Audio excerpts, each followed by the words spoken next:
In the winter of 1920, on the narrow streets of Boston, stood a broke Italian immigrant with empty pockets, but a mind sharper than any banker on Wall Street.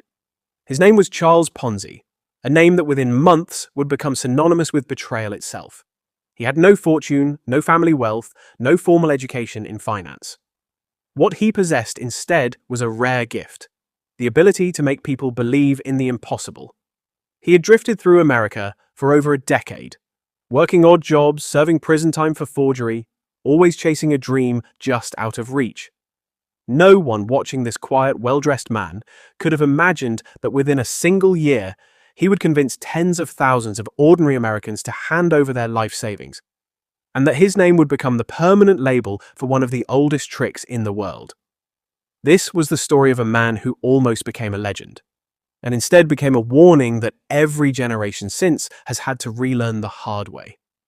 Ponzi's scheme was built on something that sounded almost believable: international reply coupons, a postal exchange system meant to let people in one country pay for return postage in another.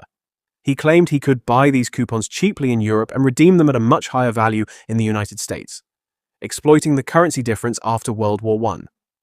In theory, the idea had a shred of legitimacy.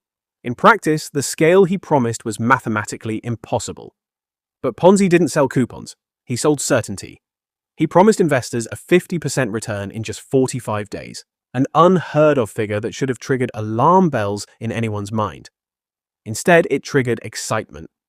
He opened a small office, the Securities Exchange Company, and began collecting money from friends, neighbors, and curious strangers. The first checks he issued for interest went out exactly on schedule.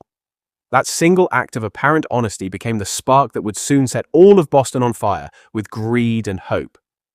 Word spread faster than anyone could have predicted. The first investors who received their promised returns became walking advertisements telling relatives, co-workers, and neighbors about the man who had doubled their money in weeks. Soon lines formed outside Ponzi's office every single morning. School teachers, factory workers, widows, elderly couples, immigrants just like him who saw in his success a reflection of their own unfulfilled American dream. At the peak of the frenzy, Ponzi was reportedly taking in over $1 million a week, an almost unimaginable sum for the era. Clerks worked around the clock just to process the flood of cash. Newspapers started calling him a financial genius, a modern-day wizard who had cracked a code no banker had ever discovered. Few people paused to ask the most obvious question: how could any legitimate business generate such extraordinary, consistent profit in such a short time?